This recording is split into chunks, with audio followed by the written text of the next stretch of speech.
माधवदास जी जगन्नाथपुरी में विराजते थे और ऐसा वर्णन आता है माधवदास जी के चरित्र में कि जब श्री माधवदास जी जगन्नाथ जी के मंदिर में जाते थे ना, तो जैसे हम जगन्नाथ जी को देख करके मचल जाते हैं, जगन्नाथ जी को देख के उछलने लगते हैं, जय जय श्री जगन्नाथ करके उच्चारण करते हैं, एक झलक पाने के लिए जगन्नाथ जी के आतुर रहते हैं, ऐसे ही असंख्य भक्तों में जब माधवदास आता था ना, तो ब्रह्म वेदी पर बैठे हुए श्री जगन्नाथ जी ऐसे झूमते थे, मेरा माधव आ गया। इतने प्रसन्न होते थे माधवदास को देख करके।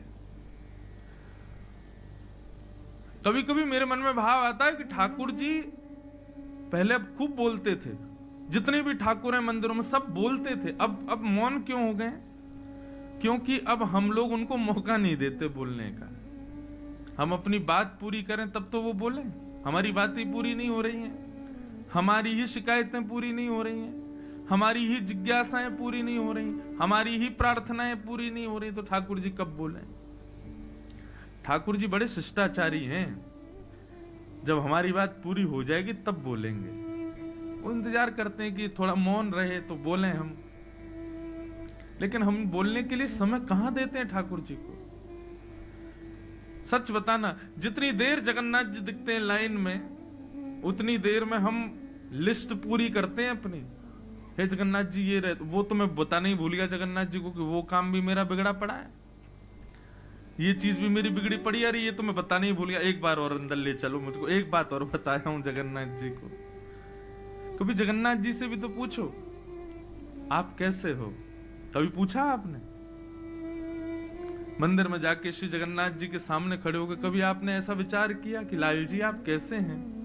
कभी पूछा? किसी दर्शनार्थी ने कभी नहीं पूछा।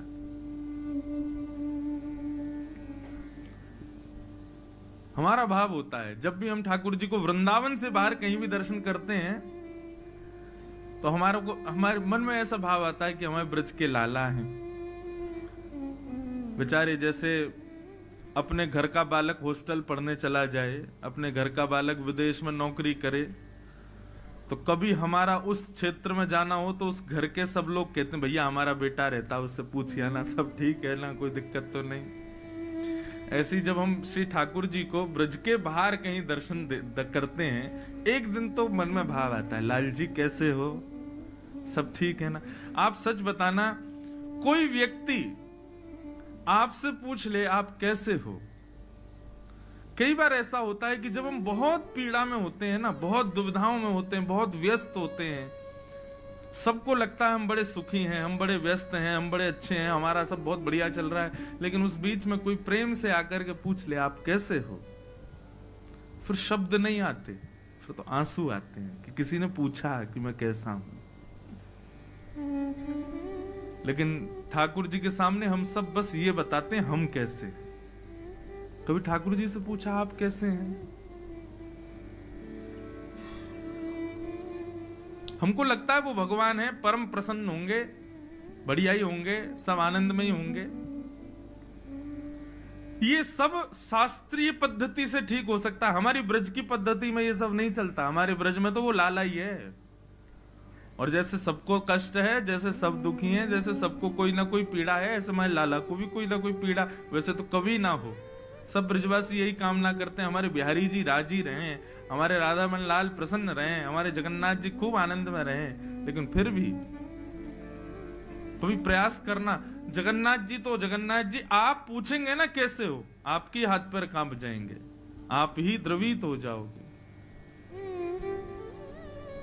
पूरे दिन बैठे रहते हैं, सब भक्तों को दर्शन देते हैं, सबकी सुनते हैं, कोई उनसे पूछे आप कैसे हो?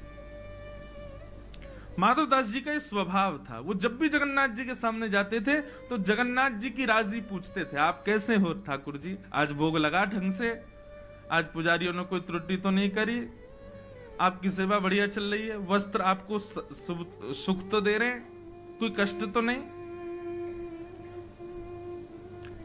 इसलिए ठाकुर जी माधवदास जी से बात करते थे कि मेरी सुध लेता है, ये जानते हुए भी कि मैं परब्रह्म हूं, फिर भी मेरी सुध लेता है। सुध वो ही ले सकता है जिसको परवाह हो। लेकिन हमको अपनी परवाह से फुर्सत कहां, हम ठाकुर जी की सुध कहां से लें?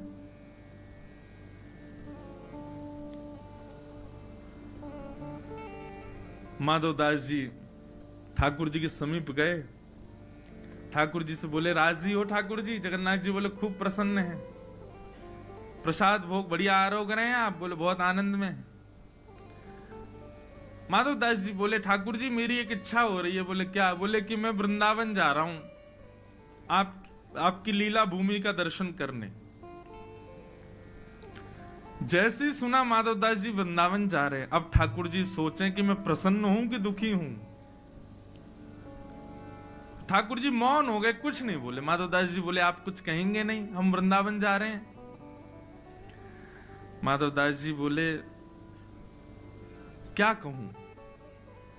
स्थान ऐसा है कि मैं तुमको रोक नहीं सकता जाने से, लेकिन मन कह रहा है कि तुम्हारे बिना रहूंगा कैसे, मेरा मन कैसे लगेगा। आज भी श्री जगन्नाथ जी दर्शन दे रहे हैं ना, तो निश्चित ही लाखों भक्तों में कोई एक ऐसा भक्त होगा जिससे वो राजी हैं, उसके लिए सबको दर्शन दे रहे हैं। एक भक्त के चक्कर में लाखों लोग दर्शन करते हैं। जगन्नाथ जी किसी ना किसी भक्त की प्रतीक्षा में ही रोज दर्शन खोलते हैं, रोज श्रृंगार करते हैं, रोज भोग आरोगते हैं। माधवदास, हम तो रोज तुम्हारे लिए यहां सज के तैयार होते हैं। ये भले ही सब लोग दर्शन करते हो, लेकिन मेरे को प्रतीक्षा तुम्हारी रहती है कि तुम आ रहे होंगे और तुम वृंदावन चले जाओगे। और उस समय इतने साधन थोड़े ही थे कि फ्लाइट पकड़े सीधे पहुंच गए, आ गए, दर्शन करके वापस एक दिन में। पहुंचने में ही महीनों लगेंगे, फिर तुम वहां रुकोगे, दर्शन करोगे, फिर लौटोगे, कितने दिन में आओगे? 6 महीना तो लग जाएंगे तुमको। हम कैसे रहेंगे तुम्हारे बिना? भक्ति की परम स्थिति यही है। हम तो ठाकुर जी के बिना रह ही लेते हैं, लेकिन अपनी भक्ति ऐसी प्रगाढ़ हो ठाकुर जी हमारे बिना विचलित हो जाए। हमारी भक्ति है ही नहीं इस स्तर पर।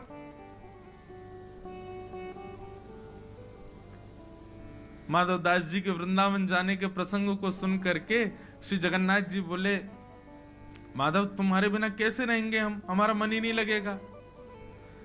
भोग तो लगेगा लेकिन स्वाद नहीं आएगा, श्रृंगार तो होगा लेकिन सुंदर नहीं लगेंगे, आरती तो होगी लेकिन हमको प्रसन्नता नहीं होगी।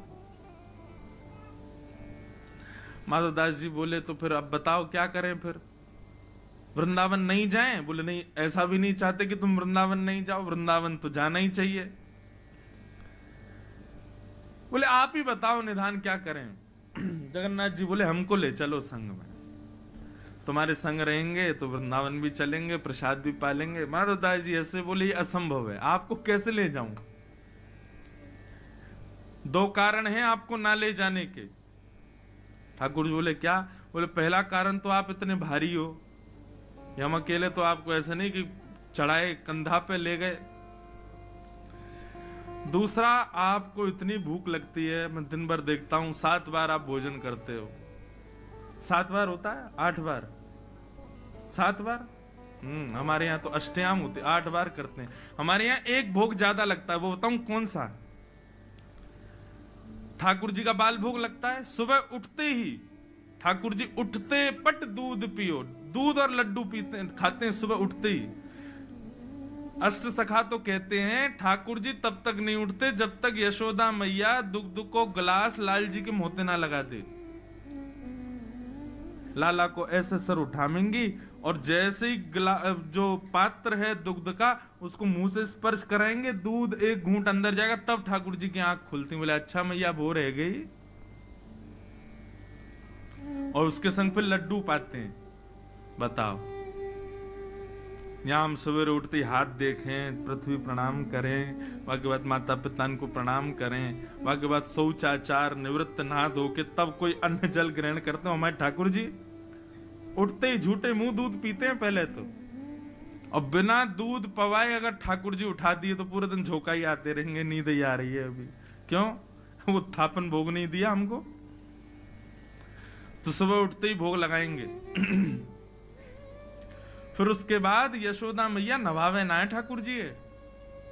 अपनी साड़ी के एक भाग को गीलो करके वही ते आंख पहुंच दे, वही ते मुंह पहुंच दे, वही ते गलो पहुंच दे, हाथ पात पहुंच दे, है वो लाला तैयार। क्यों? छोटो लाला है, कहीं बीमार नहीं है जाए। यहाँ जगन्नाथ जी में भी चांदी के बड़े बड़े शीशा हैं, जगन्नाथ जी के आगे रख दिए जाते हैं। जगन्नाथ जी का जब प्रतिबिंब उसमें दिखता है दर्पण में, तो दर्पण में ही जल मार देते हैं, लो जगन्नाथ जी नहा लिए। और साल में एक बार प्रत्यक्ष नवाए जाते हैं, तो उससे बीमार हो जाते हैं, 15 दिन बुखार आ गए। और यहाँ भक्तों के लिए इतने शौचाचार बता दिए, नहाओ धो, इतने पवित्र रहो, ऐसे रहो वैसे रहो। खुद ठाकुर जी की सेवा साधारण नहीं है। पहले खुद उठो, खुद नहाओ, फिर इनको उठाओ, और उठते ही नहाएंगे नहीं, पहले भोग लगाएंगे, फिर आरती करवाएंगे। लाड़ लो लाला है ना, लाड़ लो मतलब बिगड़ेल। अब इस बात को कहीं काट के कोई वायरल नहीं कर दे कि महाराज जी ऐसे बोल रहे थे। लाड़ लो लाला है, प्यार चाव को धोना, प्यार चाव के तो बिल्कुल अधीन है। पूरे दिन ऐसे आलस में रहे कि यह हाथ को भी उठा के कोई और ही धर दे, मैं ना उठा पाऊंगा या है।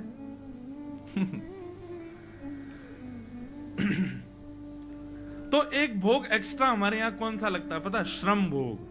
कौन सा भोग? श्रम किसे कहते हैं? मेहनत। कौन सी मेहनत करें? कछु तो करें ना, पूरे दिन मंदिर में बैठे रहें, कहां मेहनत करें? बोले भैया पुजारी लोग श्रृंगार करें ना, सिर पे मुकुट धरा में, गले में माला पहना में, हाथ के नीचे पटका लगा दें, पीतांबरी पहना में, तो यही थे ठाकुर जी थक जाएं। अरे थक गो मैं तो हमारे वृंदावन में, ब्रज में, श्रीनाथ जी में, नाथद्वारा में श्रम भोग आता है ठाकुर जी को। तो काहे से थक गए? बोले अपनो श्रृंगार करावे से ही थक गए। बताओ, कभी कभी तो विश्वास ही ना हो, इनने कंस मारो भी हो सच में कि अपने आप ही मर गो, श्रृंगार करावे में थक जाएं। श्रम भोग। तो माधवदास जी बोले इतना भोग लगता है आपको, मैं आपको वृंदावन लेके जाऊंगा, रास्ता भर भोगी पवा तो जाऊंगा। ठाकुर जी बोले देखो हम हल्के तो हम हो जाएंगे, और रही बात भोग की, तो भाई वृंदावन जाने के लिए हम कुछ भी कर सकते हैं। श्रीमद् भागवत में केवल एक जगह ऐसा लिखा है कि सर्वकाल सुखावम। ठाकुर जी कहते हैं मुझे वृंदावन मिल जाए, फिर चाहे मुझे भोग मत लगाओ, मेरी आरती मत करो, मुझे नवाओ मत, मेरी सेवा मत करो, मुझे सब स्वीकार है, बस वृंदावन ले चलो। मुझे वृंदावन बहुत प्रिय है। जैसे कई लोग कहते हैं ना, बस हम वहां पहुंच जाएं, फिर चाहे कहीं रह लेंगे, कोने में जगह दे देना। ऐसा कई स्थानों के प्रति हमारा ऐसा भाव होता है, ऐसे ही ठाकुर जी का वृंदावन के प्रति भाव। भोग मत लगाओ चलेगा, स्नान मत कराओ चलेगा, श्रृंगार मत करो चलेगा, भूखे रह लेंगे लेकिन ले चलो वृंदावन। तो जगन्नाथ जी बोले हम हल्के हो जाएंगे, और रही बात भोग की तो हम भूखे रह लेंगे, व्रत कर लेंगे। वृंदावन जाने के लिए व्रत करना पड़े तो मंजूर है, लेकिन वृंदावन ले चलो। माधवदास जी बोले पूरी जगन्नाथपुरी मेरे पीछे भागेगी, ये पंडा पुजारी सब जान से मार देंगे अगर मैं आपको ले गया तो। अब ठाकुर जी यहीं बैठे रहो, बहुत भक्तों को विरह देते हो, 6 महीना आप भी विरह सहो अब। और 6 महीना का अवकाश दे करके माधवदास जी चले गए। जगन्नाथ जी की आंखों में मोटे मोटे अश्रुबिंद आ गए, मेरा माधव जा रहा है मुझे छोड़ के। जगन्नाथ जी को समझा रहे हैं माधवदास जी, जैसे कोई बालक को समझाता है, अरे मैं आ जाऊंगा, रो मत आप, मैं अभी आ जाऊंगा। सोचो कैसी भक्ति माधवदास की। उसके मंदिर से निकलने पर श्री जगन्नाथ जी विरहातुर हो रहे हैं। एक बार हम ना दंडवती परिक्रमा लगा रहे थे गोवर्धन की, एक बार लग गई बस बहुत है, वो लगाई ली बस हमने जैसे तैसे। वैसे ब्रजवासी इनको ज्यादा व्रत नियम करवे की आवश्यकता ना है, ब्रजवासी कर लें तो बहुत बड़ी मानो। ठाकुर जी भी देखें वाह ब्रजवासी दंडवती कर रहा है। तो एक बार हमने दंडवती करी, तो हमारी दंडवती प्रसिद्ध है, मैं कथा में कई बार बता चुका हूं, लेकिन माधवदास जी से थोड़ी मिली हुई बात है इसलिए बता रहा हूं। दंडवती लगाने में एक हिष्ट पुष्ट व्यक्ति को ज्यादा से ज्यादा 1 सप्ताह का समय लगेगा। 1 सप्ताह में दंडवती 21 किलोमीटर की हो जाती है, और ज्यादा शीघ्र भी नहीं करना चाहिए, तो 1 सप्ताह लगता है। लेकिन हमको लगे 16 दिन, और 16 दिन भी कैसे लगे? पहली दंडवती के 10 दिन के पड़ाव हमने पूरे किए दीपावली के पास। तो दीपावली पर 10 दिन हमको पूरे हुए तो हम पहुंच गए थे जतीपुरा। और जतीपुरा पहुंचते ही महाराज घर वालों के फोन आए, बोले कि भैया अब दंडवती में ही रहोगे, दीपावली है, घर आ जाओ। हमने कहीं बीच में परिक्रमा छोड़ के आ जाएं, तो बोले अरे ब्रजवासी को तो सब छूट है, आ जाओ। तो हमने कही गिरिराज बाबा अब हमारी कथाएं हैं और कुछ दिन के लिए घर जा रहे हैं, फिर कथाएं उससे जब अवकाश मिलेगा तब आएंगे बाकी पूरी करने। तो दंडवती 10 दिन की वहां पूरी करके हम चले गए। फिर उसके बाद हमको समय मिला होली के पास। तो होली के पास 6 दिन और लगाए। तो हुआ क्या कि वहां आज भी गोवर्धन में आपको पता होगा 3 महात्मा ऐसे हैं, वो 3 परिक्रमा रोज लगाते हैं। 21 किलोमीटर की 3 परिक्रमा रोज। तो जब हम दंडवती लगाते थे ना, तो वो बाबा, तीनों बाबा पीछे से आते, जानते थे, जैसे ही हमको देखते तो पीछे से प्रणाम कर लेते थे। मैंने बाबा आप प्रणाम मत करे। अरे नहीं नहीं, ब्रजवासी हो, वक्ता हो, व्यास जी के पुत्र हो, कथा सुनाते हो और आप दंडवती लगा रहे हो। आज तो गिरिराज जी भी आनंदित हो रहे होंगे, बताओ ब्रजवासी दंडवती लगा रहे हैं। तो उनसे बैठ के ऐसे संवाद होता था। अब 10 दिन लगावे के बाद हम तो चले गए कथा करने। 6 महीना बाद जब मैं अपनी बची हुई दंडवती पूरी करने आया तो बाबा ने पीछे से देखा, उनको लगा इन्होंने दूसरी दंडवती शुरू कर दी है। एक हो गई 6 महीना पहले, अब ये दूसरी दंडवती लगा रहे हैं। तो बाबा इतने भाव विभोर, धन्य धन्य, जय हो भैया गिरिराज बाबा, ब्रजवासीन की जय। यहाँ लोग एक बार दंडवती लगाएं तो 5 साल तक आते नहीं, आपने 6 महीना में दूसरी शुरू कर दी। मैंने बाबा पहली चल रही है अभी तो 10 दिन पूरे हुए हैं, 6 दिन अभी तो जतीपुरा पे छोड़ के चले गए 6 महीना पहले, अब बची हुई पूरी करने आए हैं। तो बाबा बोले अरे राम राम, फिर तो आप तो बिल्कुल ही वो, बताओ 7 दिन में पूरी हो जाती है, आपकी 6 महीना ते भी अटकी पड़ी है, इतना समय क्यों लग रहा है। तो मन में एक भाव आया, मैंने कि देखो बाबा, कोई मेहमान घर पे आवे लेकिन वो मेहमान पूरे घर के लोगों को परेशान करे, सुबह चाय पिलाओ, नाश्ता कराओ, भोजन कराओ, ये खिलाओ वो खिलाओ, तो घर के लोग क्या करते हैं, एकांत में जब बैठते हैं बोले कब जाएगा, ये दिमाग खराब कर रखा है इसने, सुबह ये खिलाओ वो पिलाओ, कब जा ही नहीं रहा है, इसकी वापसी कब की है। बोले 5 दिन हो रहे। अरे राम 5 दिन कैसे कटेंगे। मैंने कहा लेकिन कई मेहमान घर में ऐसे आ जाते हैं, मैंने कहा वो चाय की पत्ती भी खुद ही ले आते हैं, बच्चों को 500 रुपये रोज दे देते हैं, घर में रोज मिष्ठान आ रहा है, रोज घर के लोगों को खिलाने ले जा रहे हैं और पैसा खर्च खुद ही कर रहे हैं। तो ऐसे मेहमान के जाने का समय आता तो घर के लोग रोते हैं, भैया ये जा क्यों रहा है, 2-4 दिन और रुक जाए, अरे 5-6 दिन और रुक जाओ। कई बार तो इतने हम अधीन हो जाते हैं कि मेहमानों की टिकट तक कैंसिल करवा देते हैं, भैया तुम जाओ मत, तुम रुको, हमारे संग ही चलना। तो मैंने कि बाबा जो लोग 7 दिन में परिक्रमा करके चले जाए ना, गिरिराज बाबा उन्हें भगा दे, बोले अरे जल्दी जाओ तुम कर आगे भैया, तुमको खूब बल मिल जाए कि जल्दी तुम्हारी पूरी हो जाए परिक्रमा। मैंने हम 6 महीना ते अटके पड़े हैं गिरिराज बाबा, रोज के नेक और रुक जाओ, एक दिन और रुक जाओ, नेक और हमारे पास रहो। मैंने कि हम प्यारे लग रहे हैं गिरिराज जी को, यहाँ हमारे 6 महीना से अटके पड़े हैं यहीं पे, जो जल्दी चले जाए समझो कि गिरिराज बाबा जल्दी भगा दिए। तो ये भाव सुन के बाबा इतने प्रसन्न हो गए, बोले अरे आपके भाव देखो।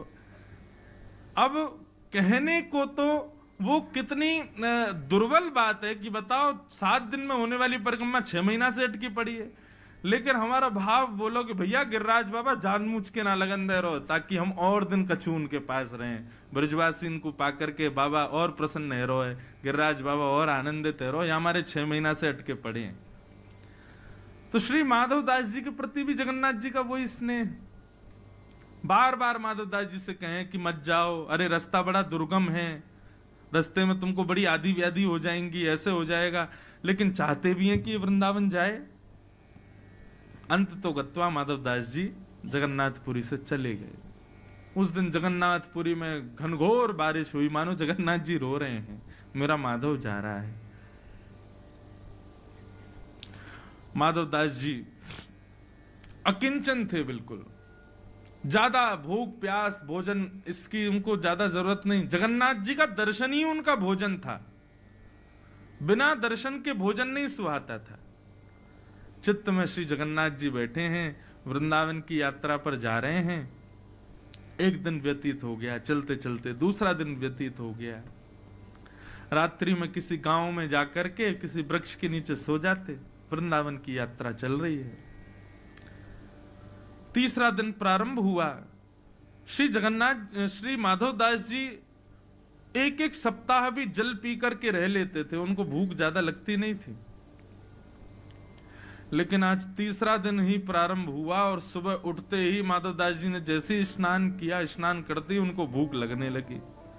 इतनी जोर की भूख लगी महाराज की अब तो वो व्याकुल हो गए। माधव दास जी मन में विचार करें कि इतनी व्याकुलता मुझे संपूर्ण जीवन में नहीं हुई।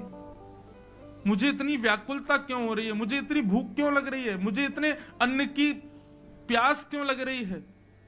फल ढूंढने लगे, नहीं फल मिले तो व्याकुल हो गए। कहां जाऊं, क्या खाऊं?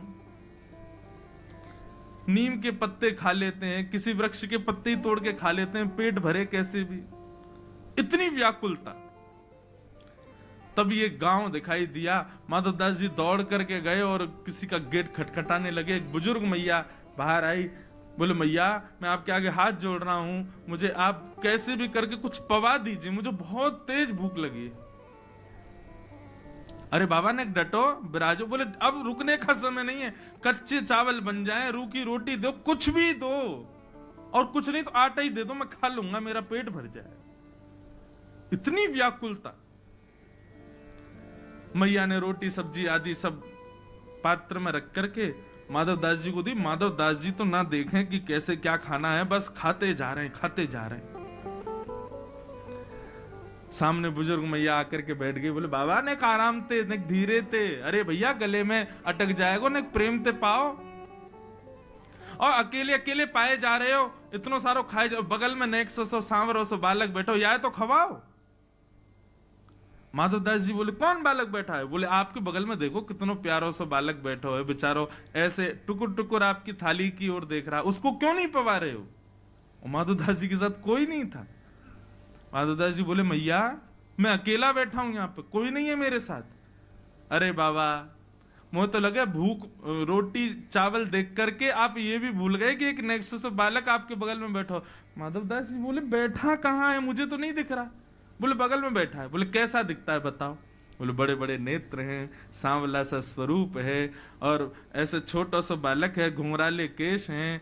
जैसे रूप कांति का वर्णन किया माधव दास जी समझ गए। बोले जगन्नाथ जी संग ही चल रहे हैं। तभी मैं कहूं मुझे भूख क्यों लग रही है, क्योंकि 3 दिन से तो कुछ पाया नहीं है।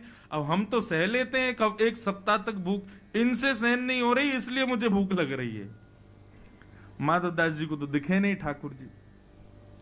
माधव दास जी प्रसाद पा करके बाहर आए, नेत्र बंद करके जगन्नाथ जी का स्मरण किया।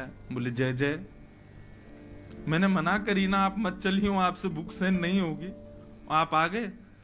बोले कि अब हमारा विग्रह जगन्नाथ जी में बैठा है, लेकिन आत्मा से तो प्राण से तो हम आपके संगी वृंदावन जा रहे हैं। और निश्चित मानो माधव दास, जब कोई जगन्नाथपुरी से वृंदावन जाता है ना, तो मैं एक क्षण के लिए उसके संगी जाता हूं, फिर आ जाता हूं वापस। लेकिन एक बार को कोई वृंदावन जाए तो मुझे इतनी रुचि लगती है कि मैं उसके संगी जाता हूं।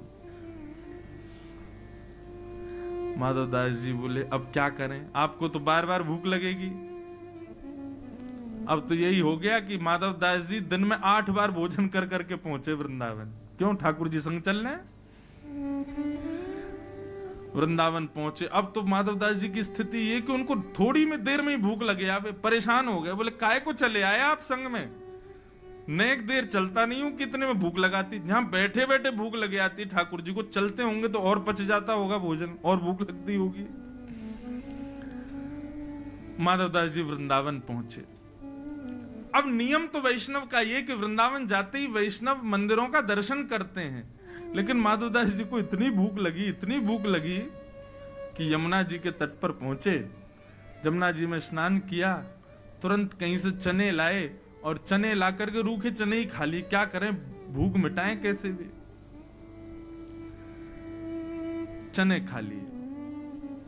चने खा करके जब थोड़ी भूख शांत हुई, तब माधव दास जी बोले अब चलो वैष्णव मंदिरों के दर्शन करें।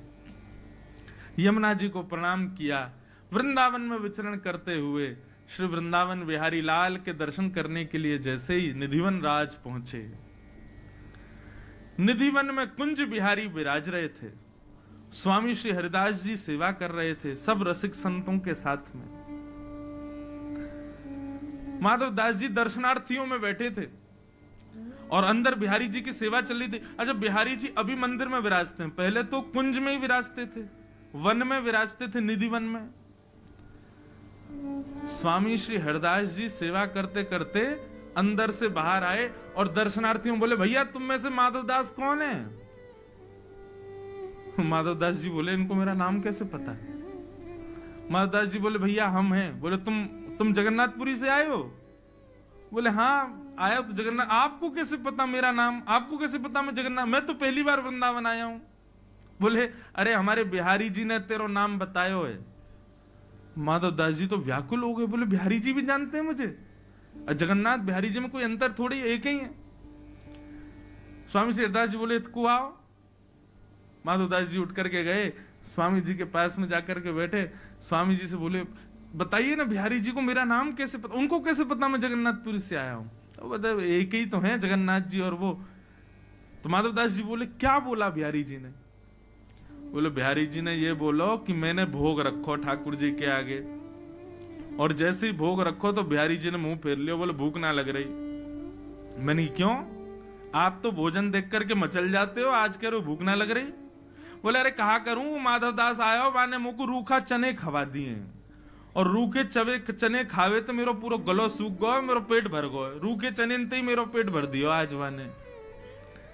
माधव दास जी ने जैसे ही सुना कि मैं तो जमुना जी के किनारे बैठ के प्रसाद पा रहा था, चने पा रहा था, क्यों जगन्नाथ जी मेरे संग हैं, लेकिन मेरे पाने से ठाकुर जी तृप्त हो रहे हैं, ये बात सुनकर के माधव दास जी भाव विभोर हो गए। स्वामी जी बोले, अब चल तो को बिहारी जी के दर्शन कराएं। जैसे ही कपाट खोले, एक क्षण को जगन्नाथ जी दिखे, दूसरे क्षण में बिहारी जी, फिर एक क्षण को जगन्नाथ जी, दूसरे क्षण में बिहारी जी। माधव दास जी आनंदित हो। दिनों दिन तक निधिवन राज में ही रोते रहे, बिलखते रहे, कितना प्रेम करते हैं श्री जगन्नाथ जी मुझसे। मैं पाता हूं तो पेट इनका भरता है, हम तृप्त होते हैं तो पेट इनका भरता है। जगन्नाथपुरी में तो ये बात सार्थक है कि महाप्रसाद का भोग जगन्नाथ जी के सन्मुख रखने के बाद सब वैष्णवों को दिया जाता है। इसलिए स्कंद पुराण में वेदव्यास जी कह रहे हैं, एक तिनका भी झूठा मत छोड़ो। क्यों? क्योंकि आप नहीं पा रहे हो, आपके गर्भ में बैठ करके श्री जगन्नाथ जी पा रहे हैं महाप्रसाद को। आप तृप्त होगे तब जगन्नाथ जी तृप्त होंगे। कहीं आपने महाप्रसाद को अतृप्त होकर के स्वाद में कुछ इधर उधर जान करके आपने छोड़ दिया, तो आप सोचना कि जगन्नाथ जी भूखे रहेंगे आपकी वजह से। इसलिए आकंठ होकर के पाओ।